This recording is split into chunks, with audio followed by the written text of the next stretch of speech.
C'est votre porte-photo. J'ai pris rendez-vous avec quelqu'un qui veut voir mon travail. De la merde. De la merde. De la merde. De la merde. De la merde, de la merde.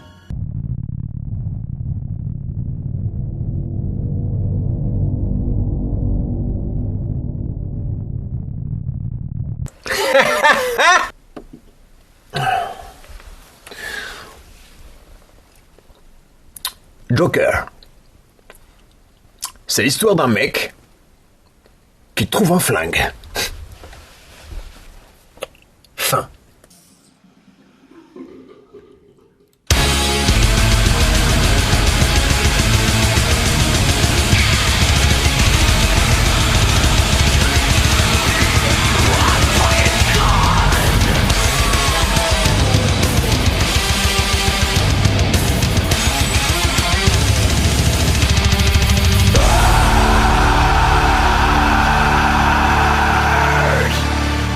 Les larmes d'émotion du suprêmissime Ad Astra sont à peine séchées que déjà nos corps ressuintent de bonheur à la vue du submergissime Joker. Ce film semble d'ores et déjà bénéficier d'une immunité artistique. C'est acté. Chef-d'œuvre. Non, chef-d'œuvre. Tais-toi. Voilà. Mieux, il serait pour certains un nouvel Hollywood. L'étalonnage étant le même que le symbole du nouvel Hollywood, Taxi Driver. Alors j'ai écouté les autres critiques et j'ai voulu comprendre le phénomène. Très intéressant. Il y a un superlatif par phrase. Et bam, boum, chef-d'œuvre, folie, j'en peux plus. Ah, mon Dieu, l'ai vu 6 fois. Il y en a même un qui a dit que c'était pas le film du siècle, mais le film du millénaire. Vous le sentez, le délire, ou il y a que moi? Non? Calmez-vous, hein.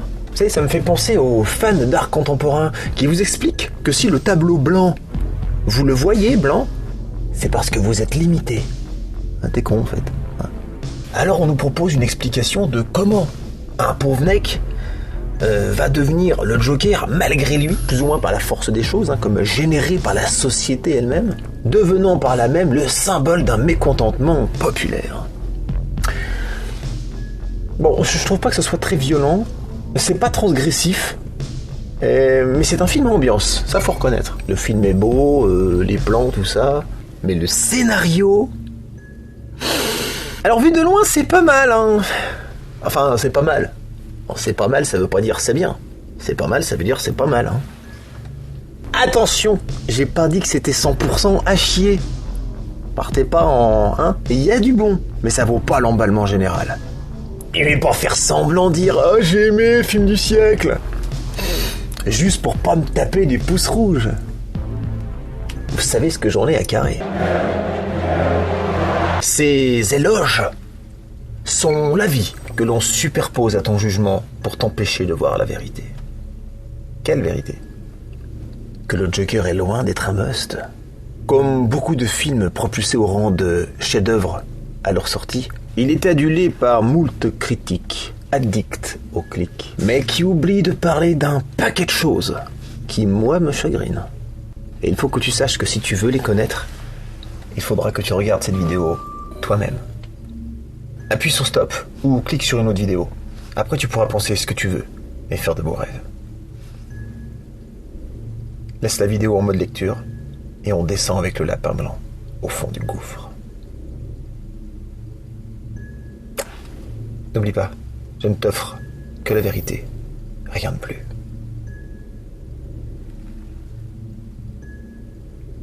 Bien, si tu es encore là, j'en conclus que tu n'as pas cliqué sur la petite miniature putaclic. Excellent choix. Époque, active le traceur. Pour plus d'analyse, on va devoir spoiler. Je préviens. Déjà, je commencerai par rappeler que c'est toujours compliqué de faire l'origin story d'un super méchant vilain. Regardez Dark Vador. 3 épisodes complets, et le résultat c'est quoi? De la merde. De la merde. De la merde. Mon reproche principal, c'est que c'est grotesque. À un point qu'il devient presque ridicule de ne pas s'en apercevoir. À l'image de la première scène du film. Spoilé par la bande-annonce, au passage. Voilà. Bon, quand il se fait lyncher dans le caniveau. Le portrait caricatural du pauvre Calimero, quoi. Oh, je suis tellement gentil. Je veux donner de la joie, mais on me tape. Bon, déjà, en vrai, s'il n'y a pas de clown dans la rue en mode free hugs, c'est qu'à la base, voilà. Mais en général, ça saoule les gens. C'est-à-dire, même moi, sa pancarte, je lui pète en vrai, tu vois. Parce que s'il y a bien un truc qui rend pas joyeux, c'est un putain de clown joyeux. Sélection naturelle. Légitime défense, même. Le Joker est grotesque. J'ai eu une idée pour le Joker. Ouais, en fait, tu vois, son métier, c'est clown. Mais ouais, exact. Et puis il aurait une maladie, tu vois, il aurait un rire incontrôlable. Bordel, mais où vas-tu chercher tout ça, Todd?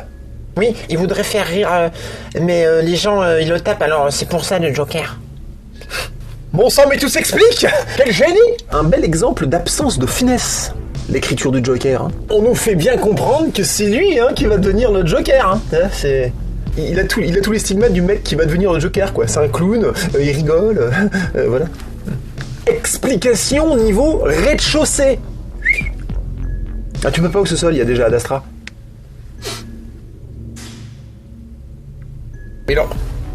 Pour ceux qui ont déjà vu des films, on avait déjà eu des personnages bien plus crédibles dans le style. Hein. À commencer par la référence la plus pertinente, puisque contextuelle, le personnage de De Niro dans Taxi Driver. Mais pas que. Michael Douglas dans Chute libre.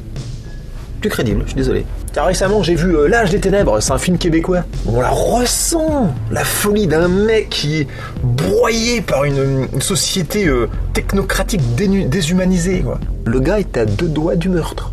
Hein. Et quelque part, j'ai envie de dire que le meilleur exemple, j'y ai pensé tout de suite, c'est le méchant dans Seven. Bah, excuse-moi, c'est la même chose, il écrit des cahiers, il tue des gens. Il écrit des cahiers, lui. J'ai pas des gros gribouillages de merde tout noir avec des nichons, tu sais. Tu sais, la caricature du cahier du fou. Tu sais, des ronds noirs comme ça, fait au bic, avec des photos de cul découpées. Et puis, franchement, si tu veux du psycho-anorexique, tu regardes The Machinist, avec Christian Bale. Voilà. Désolé, Joachim, Batman t'a battu de 15 kilos. Voilà, c'est con. Et à noter que tous ces exemples, ils n'ont pas eu besoin de la panoplie du Calimero de service. Tu sais, battu enfant, je suis fou, on me tape dans la rue, j'ai un métier de merde, la totale. Tu vois ? Ils ont pas eu besoin de tout ça pour devenir monstrueux. En fait, le cast va pas. Joaquin Phoenix, non, c'est vrai, je suis pas... Enfin si, je l'aime bien, là il est bien, là il est bien, là il est bien, là avec la beubare il est bien, mais là non. Ah, on dirait un des chiens. Il joue bien, il joue ce qu'on lui demande de faire. Mais on lui demande de faire de la merde. De la merde. De la merde. Remarquez, ils auraient pu faire pire. Ils auraient pu prendre Nicolas Cage. Ouais, on en parlait tout à l'heure, je te le disais. Mais ils auraient pu faire mieux. Willem Dafoe, ça vous dit quelque chose ? Non mais le mec, ça fait depuis 1989 qu'il est sur les listes de casting pour faire le Joker. Voilà, vous attendiez qu'il soit mort, probablement. Putain, je suis deg. Et en vrai, franchement, ils auraient mieux fait de faire l'origin story du Joker de Heath Ledger. Ouais, non, mais parce que celui-là, il est collector. Inutile d'en inventer encore un nouveau. Allez, j'en connais un qui a dû bien se marrer en voyant le character design. Allô ? Oui ? Il est mort ? Ah merde ! Ah, si seulement il y avait un sosie ! Ça serait bien, Et puis si en plus ce sosie était déjà acteur, ça serait quand même un sacré coup de chance. En vrai, je préfère l'origin story du tout premier Batman, avec la cuve d'acide, voilà. Rapide, simple, efficace. J'aurais préféré voir le cheminement hors du commun d'un homme que rien ne prédestinait à devenir le Joker. Ressentir la transformation. Parce que là, on la ressent pas. Le mec est déjà le Joker dès le début, il n'évolue quasiment pas. Il est déjà fou. Il est déjà maquillé. Et il a déjà son rire. C'est pas une origin story ? Non. En plus, il est idiot, immature, à l'image du rêve là qu'il a quand il rêve qu'il passe à la télé avec De Niro. Ouais, je m'occupe de ma maman. C'est quoi ça ? C'est ça l'Oscar ? Franchement, j'ai bien fait de quitter la Terre. Franchement, je regrette rien. Ma mère, elle me dit tout le temps de sourire, de faire bonne figure. Elle m'a dit que j'avais une mission dans la vie. Mettre du rire et de la joie dans ce monde. Le mec c'est un raté et il n'a aucun talent. Et cette absence de compétence rend le personnage vide, inintéressant. Il joue pas d'un instrument de musique, il est pas fort en jonglage, en tour de magie, ou je sais pas, en peinture. Si. Il danse. Enfin, il danse. On dirait moi le matin quand je m'étire, toi. Il y a un truc que je comprends pas, mais il veut devenir humoriste ou danseur? Il danse tout le temps. Et puis niveau blague, on repassera, hein. Franchement, c'est ni drôle, ni trash, ni cynique. Mais c'est zéro, quoi. Et puis un comique qui contrôle pas son rire, putain. Change de métier, mec. Bah puis tu fais pas dentiste quand t'as la tremblote. Parce qu'en fait, son rire, c'est un toc. C'est pas un choix. Qui symboliserait le cynisme du monde, l'ironie de la vie, sa propre tragédie. Et c'est pas non plus une cicatrice ou... Non, c'est juste un putain de toc. Ah. Du coup, on n'a pas un Joker dont le rire aurait un sens. Non, il est juste handicapé. Et finalement, tout va basculer dès lors qu'il aura un flingue. Bob, flingue. Bah, faut reconnaître que ça donne envie, hein, c'est vrai. La haine. Et en plus de ça, je trouve le reste des personnages moyennement, voire mal écrits. Alors la mère est un des personnages les mieux développés. J'ai rien à redire, je trouve que c'est un bon personnage, il est bien. La voisine n'est pas développée par exemple. On ne sait rien sur elle. Même pas si elle meurt à la fin. Et Batman, vous savez quand il rencontre le petit gamin Bruce derrière la grille, il fait des tours de magie qui sont fin nuls. Le niveau 0. Tada! Non, c'est pas ça. Et c'est chelou, quand il rencontre Bruce, il lui met les doigts dans la bouche comme ça, et le gamin il bouge pas. Je suis le seul à avoir trouvé le gamin anormalement amorphe. Non mais franchement, on se laisse pas tripoter la bouche. N'importe quoi. Non mais complètement irréaliste, hein. Voilà. Alors il y a Alec Baldwin en Mr. Wayne. Franchement le cast est bon. T'as De Niro en Showman. Bah pareil, j'adore le super cast. Puis on a les deux flics. Plutôt pépère les mecs, hein. Zéro menace, hein. Les gars sont longs à la détente, hein. On a 3 meurtres, un clown, un flingue. Je suis désolé, mais avec l'histoire de l'hôpital, normalement, l'affaire était classée dans l'après-midi, hein. C'est plutôt incohérent, hein. Mais faut reconnaître qu'on se laisse porter par l'image. C'est un beau film. C'est l'esthétique de Taxi Driver, New York des années 70. Les plans sont posés, en scrolling travaillé. Des plans maladifs qui mammifient la plastique, rachétique et décadente du clown triste. Il y a des scènes fondamentales à la naissance d'un super vilain qui, malgré leur grotesquerie, je dois admettre, font le taf. C'est vrai. Quand ils tuent les mecs dans le métro, par exemple. C'est intense quand même, c'est assez brut. Alors c'est pas violent, hein. Voilà. Puis on est très loin du final de Taxi Driver, hein. Voilà. Cherche pas, hein. Et je dois être honnête, enfin un tour de magie. Parce que descendre 3 mecs avec un revolver de 6 coups en tirant 9 fois, pour un début, c'est pas mal. Oh, ça vaut pas Jack Nicholson, hein. Lui, il dégomme le Badjet avec une seule bastos. Voilà. On a la révélation de la mère, Wayne, c'est ton père, blabla. Je trouve que c'est pas mal, sauf que le mec, il a le cerveau qui commence à virevolter, surtout que juste après, t'as le démenti des archives de l'asile. Et d'ailleurs, j'adore ce passage avec le Black, qui pour moi est un des meilleurs acteurs du film, en fait. Quand il lit le dossier. Quoi ? Quoi ? Qu'est-ce qu'il y a ? D'ailleurs, moi j'aurais préféré qu'il ne récupère pas le dossier. Ça aurait laissé travailler l'imagination. Et le pire, c'est que parmi vous, les spectateurs, s'il ne l'avait pas récupéré, ce dossier, vous auriez dit, comme pour Heath Ledger, ouais, on saura jamais, c'est génial. Ah, je commence à vous connaître, hein. Mais bon, je trouve que normalement, l'adoption, c'est plutôt encadré, donc filer un gamin à une tarée, encore une fois, c'est un peu incohérent. Ouais, il y a la scène où il se faufile à l'opéra pour aller voir Mr. Wayne. Ah, ne dites pas que c'est pas tiré par les cheveux, le gars il passe, les flics le voient pas, il arrive en bas, la porte est ouverte, il prend un costume, comme par hasard il y en avait un. Aucun employé de l'hôtel ne remarque que c'est pas un employé. C'est vraiment... De la merde. Avant j'aime bien quand même quand il étouffe sa mère. Ah, c'est marrant parce que Joaquin Phoenix il a un truc avec l'étouffement, je sais pas si vous avez remarqué. Parce que dans Gladiateur il étouffait son père déjà. Par an 1, par an 2, allez hop, même punition. Ah ouais, il y a la scène de l'escalier. Très belle scène, elle est classe, franchement elle est belle. Où on entend Gary Glitter, hein, ce morceau là. Bon, voilà. Alors, Je suis désolé, mais moi je ne savais pas que Arthur était fan de rock. Ouais, s'il n'y a pas de vinyle à la maison, il en écoute pas, pourquoi d'un seul coup il fume, il se la pète à mort, le gars il est transformé quoi. Il se transforme en Dick Rivers. Bah, qu'est-ce qu'il fait? C'est une jolie scène, mais franchement ça colle pas. On nous balance cette scène avec de la zik, mais en mode tiens, prends, gratos. L'affrontement final avec De Niro. Alors je trouve qu'une des très bonnes idées du film, c'est de faire nommer le Joker par De Niro comme ça, de manière anodine. Quand il dit Joker, c'est une très bonne idée. Voilà, vous voyez, je suis gentil avec le film. Ne suis-je pas d'une grande clémence? Ne suis-je pas d'une grande clémence? Ne suis-je pas d'une grande clémence? Il y a une tension, hein, franchement, on la ressent hein, quand il arrive sur le plateau, j'avais le trac pour lui, quoi. Va-t-il réussir son entrée, tu vois? Il y avait moyen, moi j'étais à 100% à ce moment-là. Mais ça retombe direct, il fait nimp, il emballe la vieille. Franchement, on croirait que Joaquin Phoenix, ils ont filmé en un coup en mode impro. C'est l'impression que ça m'a donné. Il a rien préparé, hein. Ses blagues sont nulles, son discours est d'une banalité, hein, c'est pas du tout à la hauteur. Il y a zéro punchline. De tout le film. Si, il y en a une. Toc toc. Chef-d'œuvre. Chef-d'œuvre. Film du millénaire, les mecs. Putain, mais balance une blague trash. Je sais pas. Tiens, qu'est-ce qui est rose et qui fait des bulles? Un bébé qui suce une lame de rasoir.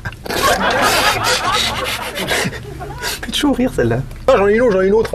Qu'est-ce qui est rouge et rose et qui peut pas tourner dans les couloirs? C'est vrai. Un bébé avec un javelot dans la tête. Hein? Encore une? Qu'est-ce qui est pire qu'un bébé dans une poubelle? Un bébé dans 2 poubelles. Si, elle est drôle. Si, elle est drôle, si. Parce que j'ai un level de drôlerie là qui est assez élevé. Là, regarde, je suis à 12. Et puis le mec, il avoue un double meurtre en direct à la télé. Comme ça. Et t'as la production de l'émission qui continue à passer en direct sans problème. C'est pas cohérent. Voilà. C'est pas cohérent. Et à part ça, le maquillage de monsieur n'est pas politique. Franchement, je trouve De Niro plutôt naïf sur le coup là. Bah voilà, parce que faire venir sur le plateau un clown en pleine insurrection clownesque. Écriture. Il devait plus y avoir de taille crayon chez Todd Phillips. Ça doit être ça.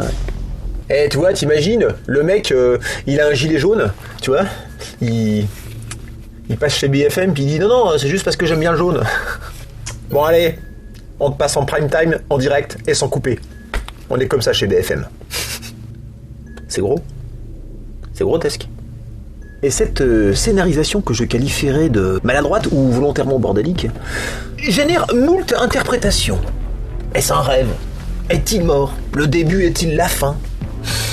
Alors c'est sympa les jeux de pistes, hein, mais ça peut aussi bien démontrer un talent de montage à la Lynch que de la fainéantise artistique, se reposant sur le spectateur pour refaire lui-même le puzzle d'une image dont il ne sait pas ce qu'elle représente.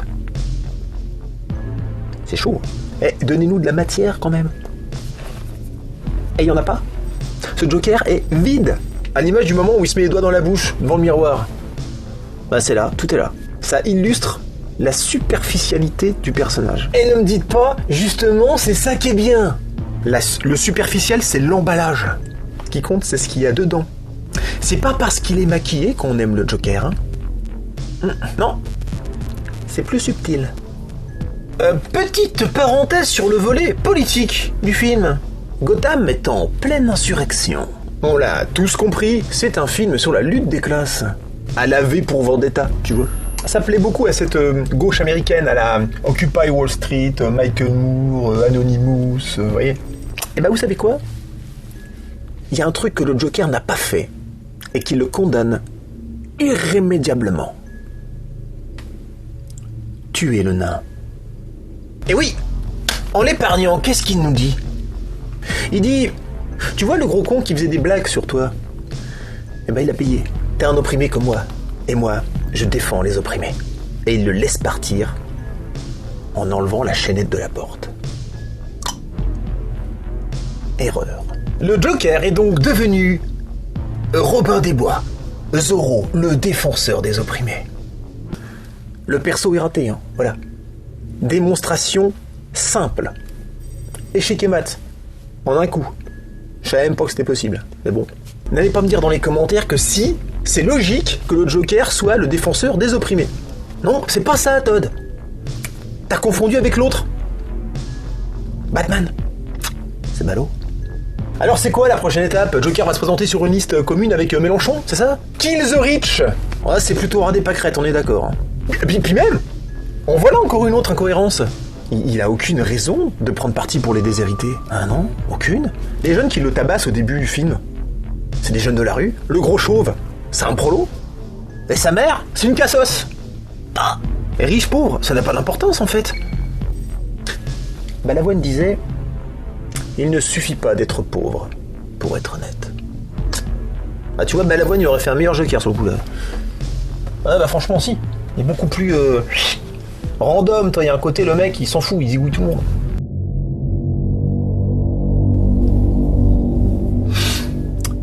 Conclusion? Je vais me faire défoncer dans les commentaires.